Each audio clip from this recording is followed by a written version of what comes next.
Thank you all so much for joining us tonight at Drinking Liberally Teacher Appreciation Nights. Do me a favor real quick. If you are a teacher, please raise your hand. Thank you all so much. Round of applause for that, as we always do. If you are a union member, please raise your hand. Any type of union. Thank you very much for doing that as well.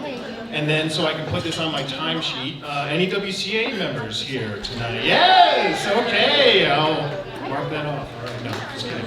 Okay, so tonight we have a very special guest, Kathy Plomer, all the way from Denver, ish? Yeah, Denver area, coming over the top of the mountains, State Board of Education. She'll be speaking with us tonight, setting the record straight on a few things. It'll be good, it'll be good. So, liberally, of course, coming from the great French Montesquieu, as well as the Englishman John Locke, discussing individual freedoms. And those are freedoms both from the government as well as corporations. So, among friends here tonight, and one thing why I point that out is, to me, if you were to drop somebody in the middle of the desert to do whatever they want, you're not really free. You're not going to hang out very long. You need those resources, you need those things to set you straight. The number one thing in my mind, in a lot of people's mind, is education. If you want to survive, if you want to thrive and be part of this country, you need a solid education. Since the founding of this country, public education had the emphasis on creating citizens, on creating people that were going to be part of a democracy, those that are willing to challenge the status quo. Something that has always been a constant in our country is change. 9 times out of 10 for the positive. Sometimes you get moments like we're in now, where we see some rollbacks of that occurring. And the thing that stands in the way and is always a vocal point of any conflict in our society centers in schools. We see that constantly. We saw it with the civil rights movement, desegregation. We see it now in large part around the LGBTQ plus movement. And I know several people in this room that have worked hard to protect those individuals. And I know as a husband to a teacher how hard it is for you all to continue to take those slings and arrows. But I want to thank you on behalf of this community and this country for continuing to show up and educate our kids. So thank you for that.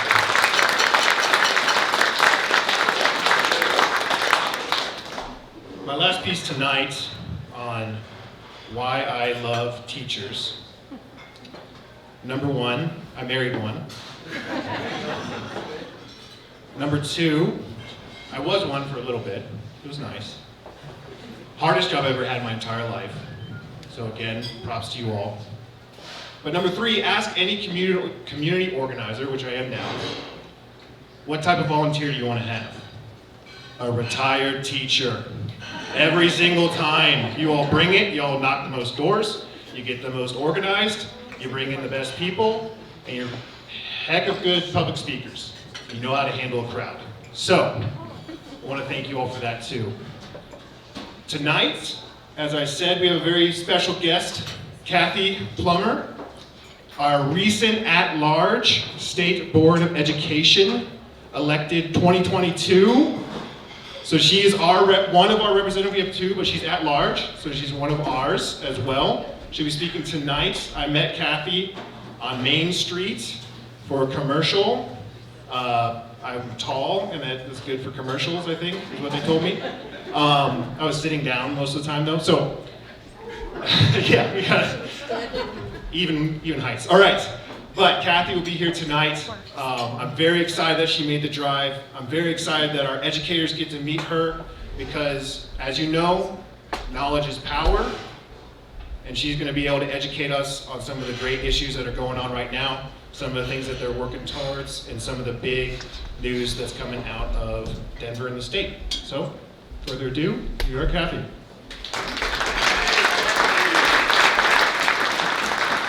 Thank you, everybody. It is really wonderful to be here. I got here around noon, and I got taken on a beautiful tour to the monument area and the new Clifton Public Library. So you have so much going on. I'm going to just add my thanks and praise to teachers. You all don't need to be reminded that there is a tremendous teacher shortage. We know that in Colorado, we do not pay our teachers what they deserve, which we couldn't afford, but we don't do near enough. We know that our young people aren't choosing, and we know that because of that, you probably are taking up the slack in your own classrooms because of staffing shortages in other areas.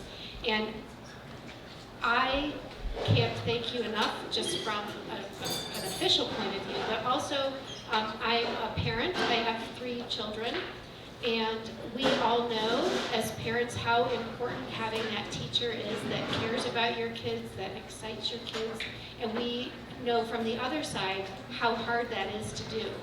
Right? We have kids that have attention spans that are based on TikTok, and you're trying to teach them huge skills and huge learnings, and you do an amazing job every day with your kids. And so I hope that this, and I love this event, that you all got to eat free and come and hopefully feel very appreciated. And how many of you have a countdown till the end of the year? Yeah, there you go. My middle daughter is a teacher, and she goes, more Wednesdays, Mom. I'm like, okay. So I just wanted to add my thanks. I'll introduce myself again. I will tell you my name's Kathy Plomer. I am the at-large State Board of Ed member. I am here speaking as an individual. I will be answering questions about what the board does, telling you what it does, but I'm not speaking for the state board. And we always like to just make that clear because I'm one of 9 people. And but I do want to just tell you about what the state board does and tell you what's going on and give you a chance to answer questions because there's so much going on. How many of you remember voting for the State Board of Education this last election? Woohoo! Thank you. So you know, initially our board had 7 members. We have 1 board member for every congressional district. Colorado grew, so we got an 8th congressional district, so a new board member, and then my seat, 9th. So we have 9 people. There hasn't been an at-large member since 2000 when Jared Polis ran. So I'll tell you, people really don't quite know what to do with me because they're like, well, we haven't had an at-large board member. What are you supposed to do? And I'll tell you what I need to do, and that is to get around the state and make sure I understand what's happening here as well as Denver, as well as Southeast Colorado. So I would love to chat with you after if you have things you want to tell me or you have questions you want to know about what we're doing. I do want to talk about what the role of the state board is because I think there's a lot of misconceptions about what we can and can't do and what we do and don't do. And there's a lot of overlap with local, and I am glad to kind of go back and forth with Nick or someone else about what's going on locally versus what's happening at the state. So I'll just give you a quick rundown of some of the jobs of the State Board of Ed. We hire the Commissioner of Education. She runs, currently Katie Anthus runs the Department of Education.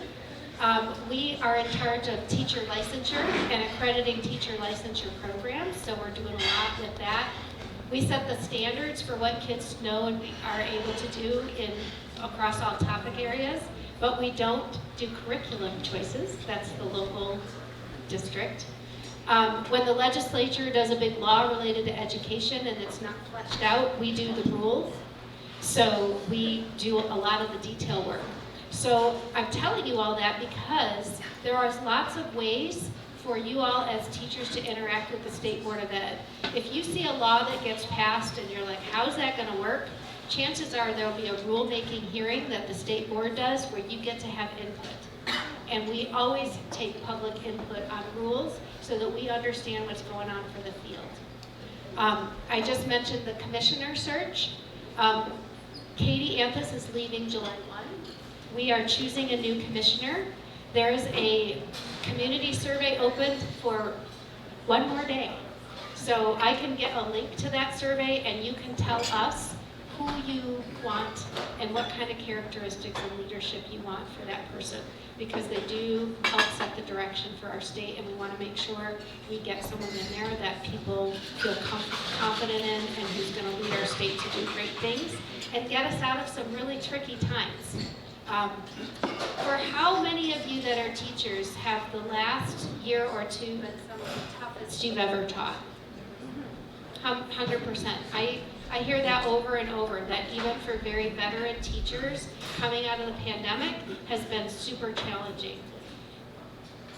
That's an issue and a problem, but it's also an opportunity.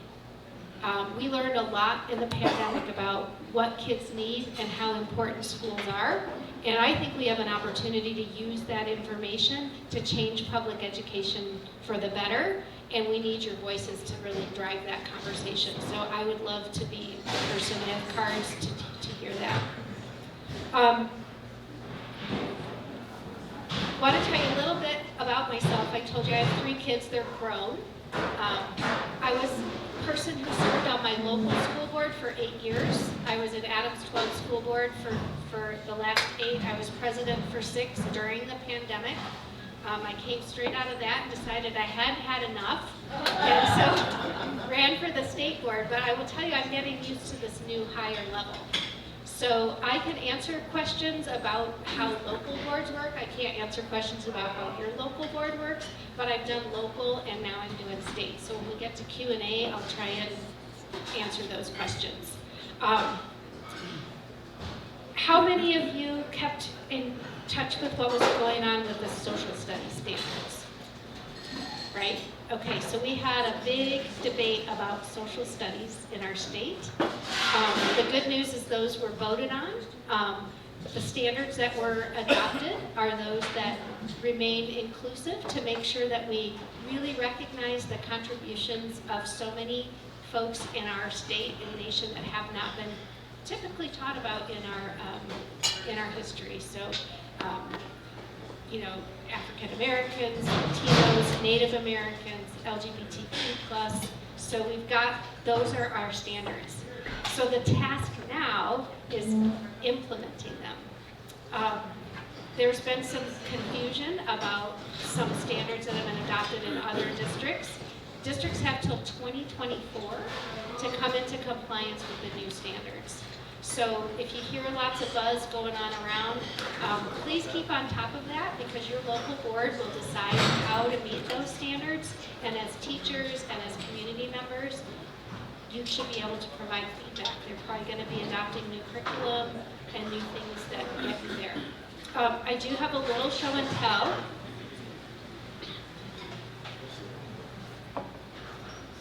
I just told you that the state board doesn't do curriculum, but as a state board member, I get to learn. And this is a 4th grade curriculum that is free. It was developed with the Department of Ed and the tribes. They've signed off on it, both the Southern Ute and Ute Mountain Ute tribes, and it's a 4th grade curriculum on Native American culture. And it's beautiful.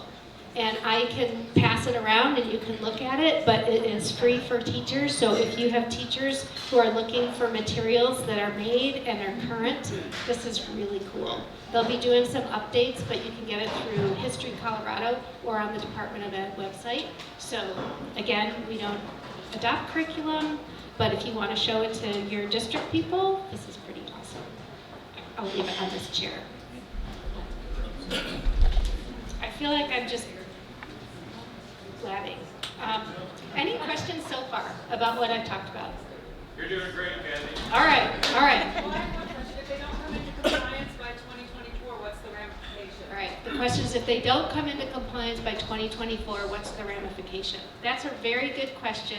We are trying to set the standard and the expectation that you will. Right now, there's not a specific enforcement arm of CDE, but we do rely on community members to make sure that it is, and then you can let us know, and we can put some pressure. And between now and 2024, there could be other actions that kind of might give us a little bit more ability to do something about it, but keep an eye out, because every single standard, I mean, with the READ Act, we know that those standards are being enforced, and they put in something about what curriculums are approved and not. But so keep an eye out, and we will be keeping track. And so, not a super detailed answer.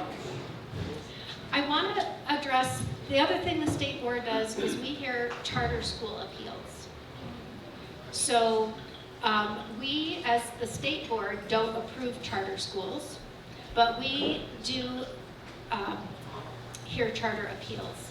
And I have been reading some of the letters in the Sentinel, and I understand that you have a new charter school that was approved by, well, it wasn't actually approved by your board. But I want to talk a little bit about the charter process, just so you know who does what and where, as local people, you have abilities to weigh in.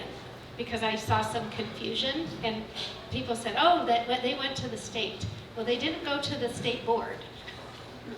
So if you don't mind, I'll just give you a little primer. Does that work for everyone? Yes. Okay. So the state of Colorado is a local control state. Local school districts have exclusive chartering authority to approve or deny charter schools. A local district can waive their exclusive chartering authority and allow a charter school to apply to the Charter School Institute. That is what's at the state. That is what your board did. They waived their chartering authority and they said you can apply to CSI, and that entity approved them. The Charter School Institute is not run or overseen by the State Board of Education. They are an independently appointed board. So they exist, they are self-governing. So the people that run Ascent are at the state, and your local school board and district do not have anything to do with the running of that new charter anymore. Yes, sir. Who appoints that? Who appoints that board? The governor has appointed the board, and then it's a self-appointing board after. We started off and they picked their own. Yes.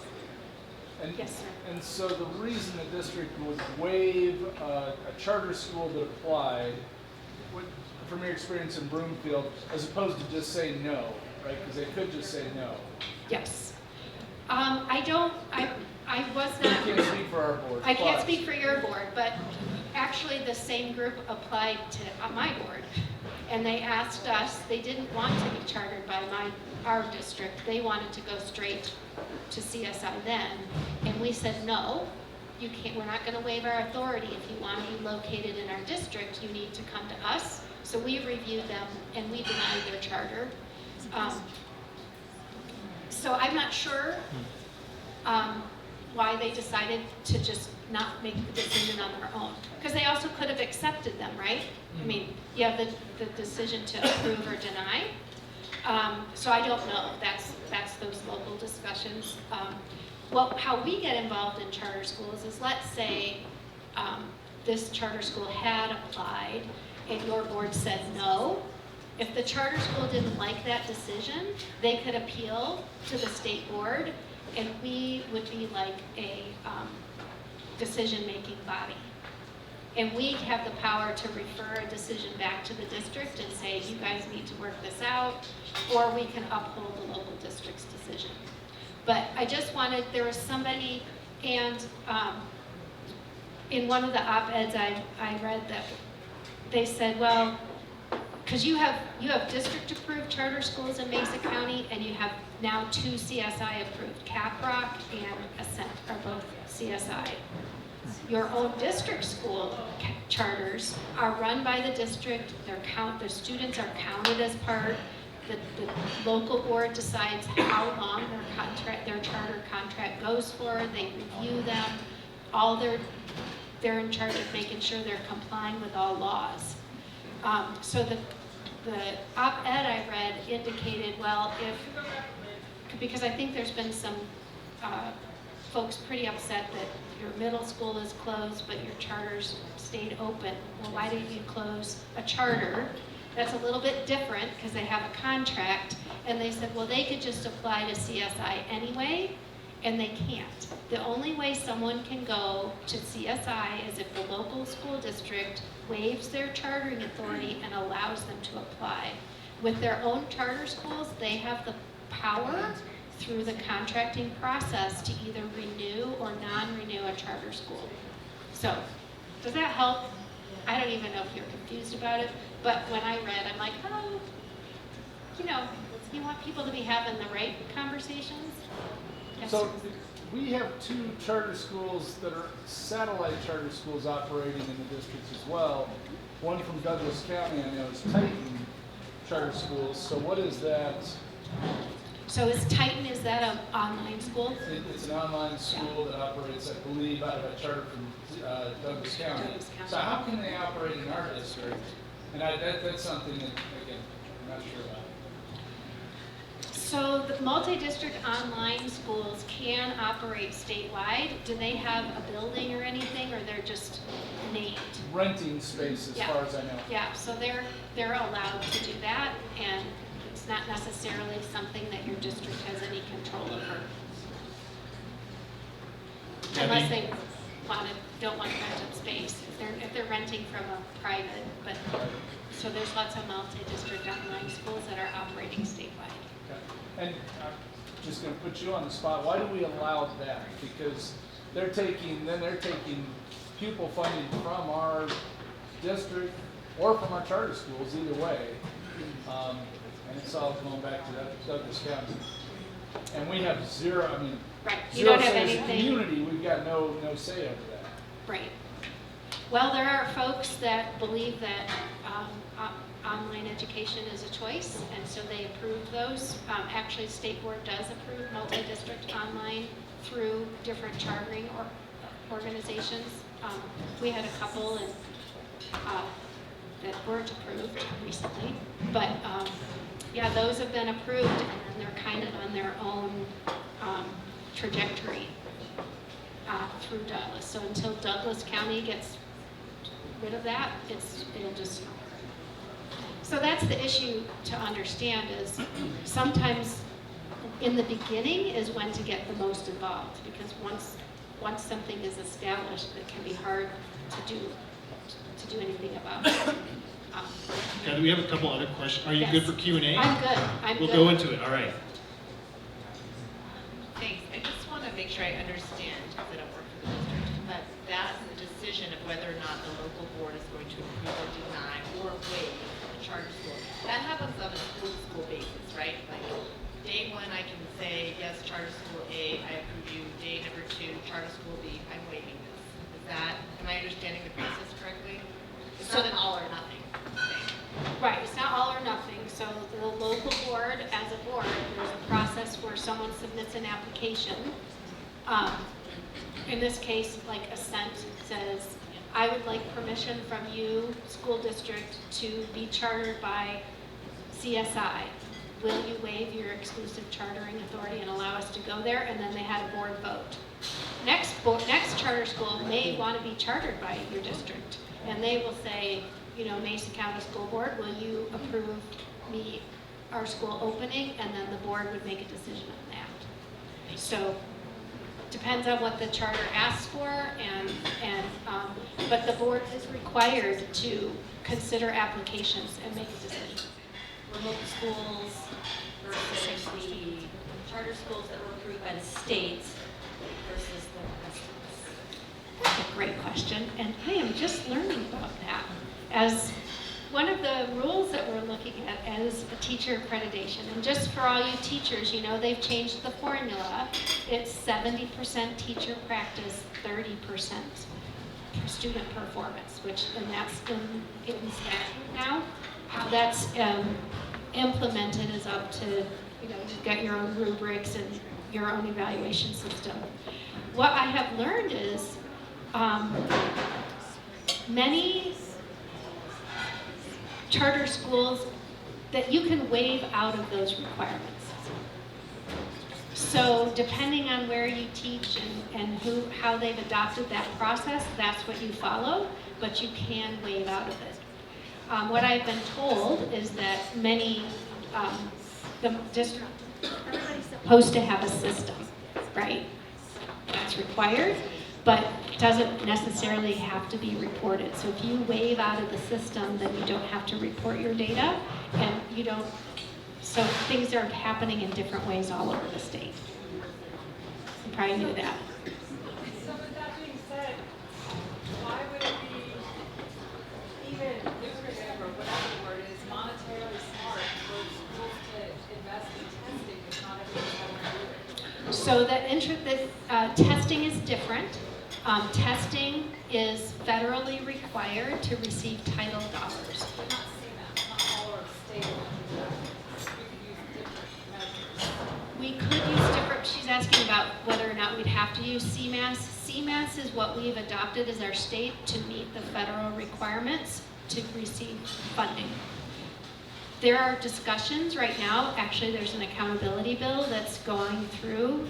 There was an audit that provided findings.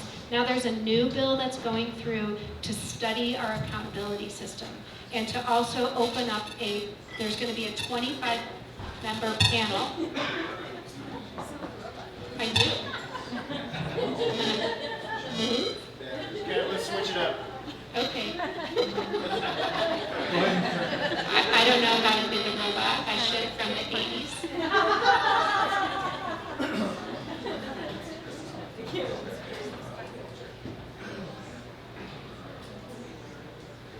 Okay. Hello. All right, we're back. So the new accountability bill has passed through. It should pass. It's a new, it's a build on to the audit, and it will have a 25-member study crew. On the panel will be rural teacher. There will be teachers from urban and rural. There'll be superintendents from urban and rural. There'll be some designees from the governor, but it's a very balanced panel of people who are going to look at our accountability system and our measures and talk about whether if what we have is what is working or if we need to make changes. So this is another opportunity. I'm really excited about this bill because I think it opens up the discussion for how it can look. I know, none of you are afraid of accountability. You're doing your jobs, you're doing them well. You just want to be measured using the right tool. So how do we get that in Colorado? How do we make it less burdensome on teachers and kids and get the information we need? Because the purpose of accountability is to say, where do we need to do better and direct resources there. It's not supposed to be a punishment, but it has been used in different ways. So I'm really hopeful and excited that this will lead to some good discussions. I'm excited to be part of them as part of the state board, and hopefully we can get a system that makes a lot of sense and that people are happy with. We're interested in that. Yeah, just let me know, because I don't know exactly how to get you on the committee, but I'm going to find out, because I who the gatekeepers are. I'm not the bill sponsor, but I know the types of people they want, so we need to make sure we get good folks on there. Yes, sir. Back to charter schools. It appears that a certain amount of local control has been given out to the CSI group. So it's the reverse of local elected officials making the decisions and controlling those decisions. What is the financial ramification under the School Finance Act to the local school district if that transfer takes place from local school board control to CSI? So the financial ramification is the per pupil revenue. If the students go to their school, that money follows. So the school board decision to send a charter school to CSI basically sends the money before it's kids. Yeah. So there's been a financial. I'm curious because I'm on this board. Come up. And so for a charter school that's chartered within the district, we are legally allowed to keep 3 to 5% of the per pupil funding for kind of overhead and administrative costs. And we do that. But it really just covers administrative costs, right? And then it's a straight pass-through to the school. So we don't get that if the charter goes out of district, but we're also not doing that work then, the overhead work. But if they're chartered out of district, we don't have to give any mill money. And so it's a weird incentive, and we can talk, and we can have lots of conversations about that. So the incentives go both ways. The impact is low. If people are going to charter schools, you know, it's not. We're losing the money. We're losing the money. Yeah, we're losing the kids. So the mill, that's right, we don't pay the mills, but I will say there's a match from the state that's paying more and more of the mills. So everybody in the state's matching for mills. So it's an interesting new. So where does the state money go? So what the state's looking at doing is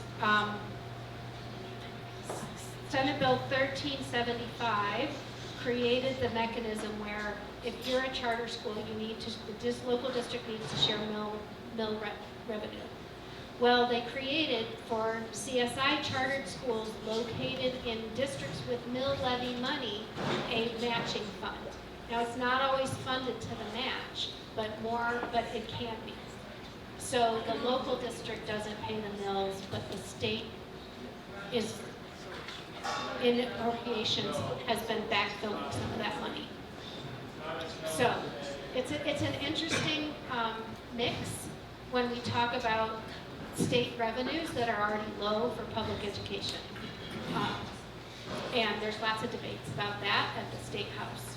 And that money, the match isn't guaranteed for them, and the amount changes every year, so it's not like that charter school can rely on it like a local district charter could, because they don't know if they're going to get it or not, and then CSI has its own formula for distributing that money between its charter schools. We take two more questions. I just have one question. I didn't hear who you are. I'm Carrie Schultes. Okay, thank you. And she's amazing. Yes.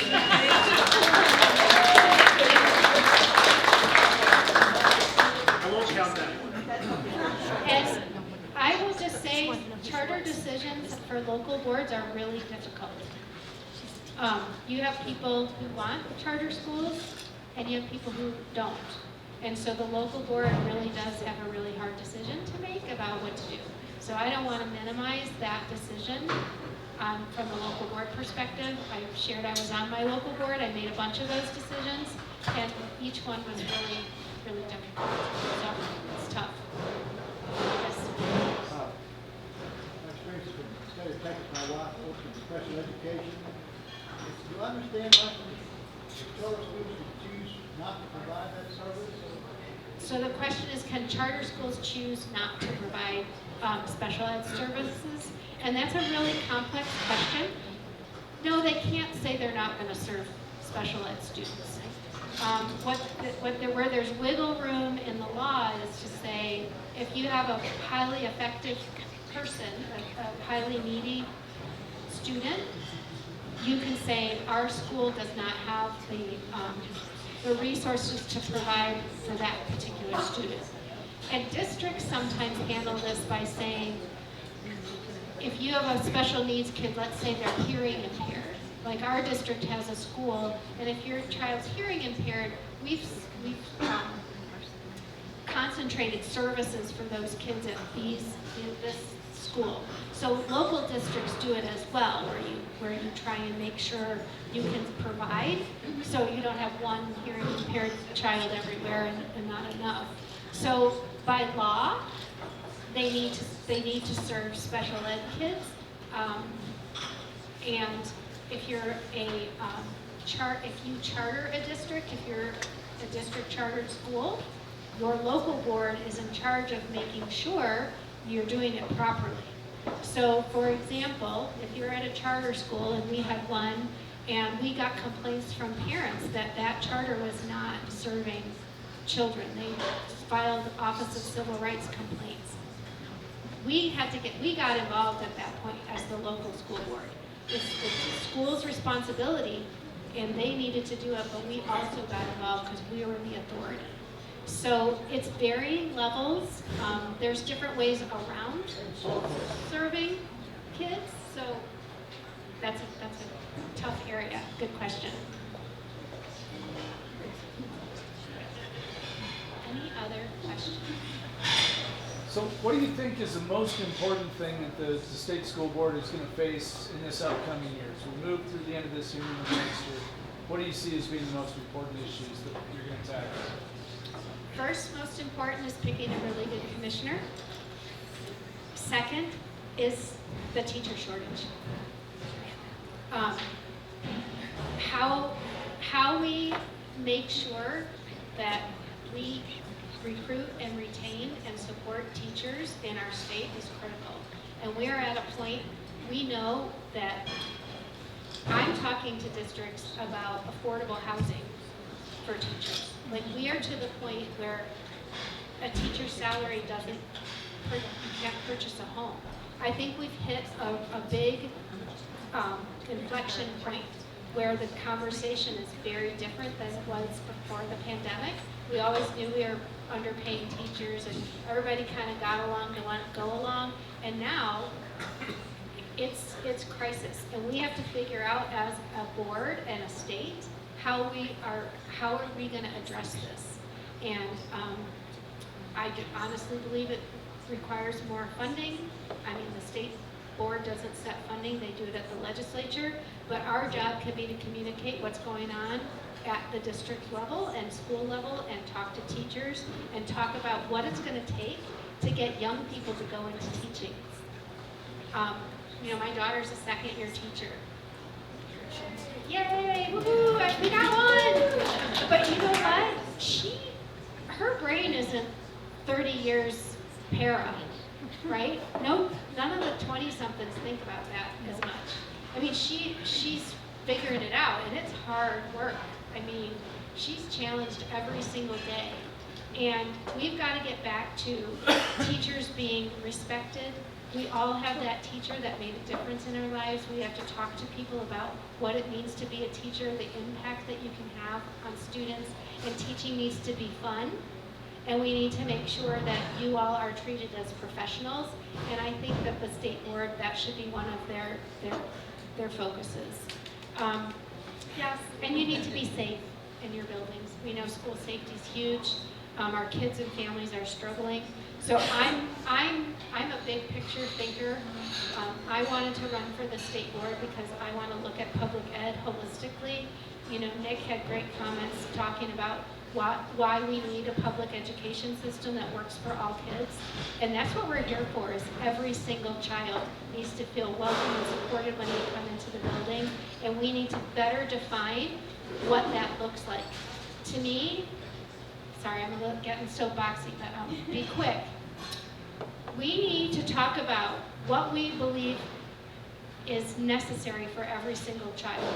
Like, every single child should have access to a licensed teacher in their classroom. We have places that don't have that, right? They should have a school counselor that they should go to for mental health support. They should have opportunities for career and tech ed if that's what they want to do. They should have opportunities for gifted education, special education, those kids. But what's the price tag? We never talk about how much it costs. We rubber band it together. Everybody does their best, but they don't say, if we were to fund that, this is what we would need from you, state of Colorado, to give every single kid, and what does that look like for every child? So I would love to have conversations about that, get that blueprint out there, and then advocate like crazy. Because we need statewide measure, we need more funding for every single school. And no, zero-sum game where we create losers and winners in our districts, because we can't do that. Awesome, Keith. So, Oh, this one's loud. Thank you so much. Thank you. May 4th, besides Star Wars Day, May 4th, 5th, and 6th. What's that? Negotiations. Yes. Get that money. Ooh, get that money. And Whew. Because I think I'll be there. I can't afford one of my kids. And if we don't get steps and lanes, I'm gonna lose it. So let's, it better be happening. Better be happening. So make sure we need, even if you are not a teacher, show up, support our teachers, wear red, have their backs. It makes a difference. Good question. Yes, so it's in the evenings on the 4th and 5th. So 5? And it's gonna be at Harry Butler, so the R5 high school, where the board meetings are held. 4:30. Thank you, even better. And then if it goes into the following week, those are days available too. So Thursday, Friday, Saturday for the following week. So show up. My last thing to leave you with. What happens on November 7th of 2023? What? School board elections. Yes, there are 2 seats up. 2 seats up. Open seats. We have some people we're discussing with running, good people, that I hope will jump into the ring. We need pro-student, pro-education, pro-public education candidates running. We've seen what we can get out of just having 2. It's saved a lot of things. It doesn't make all the difference. It's still a majority against, but if you have 2, it swings some votes. Trust me. There's some votes that have been swung. Not enough, but we're still working towards it. So, last point on that. There might be a 3rd seat up on November 7th. If you are curious about who that might be or what is going on, I have a friend in the back corner, Tyrus, tall man over there. If you're more interested in what might be happening with that, please talk with Tyrus. Okay, if you haven't given your email to anyone that was up front, please do. Thank you all so much from the bottom of my heart. I appreciate you teachers. You are serving our country. Thank you. Keep going. You got a lot of people that support you. I know it's hard out there, but we're here for you. So thank you so much. We'll have Drink Liberally next month, and stay tuned. Thank you all. Have a good night.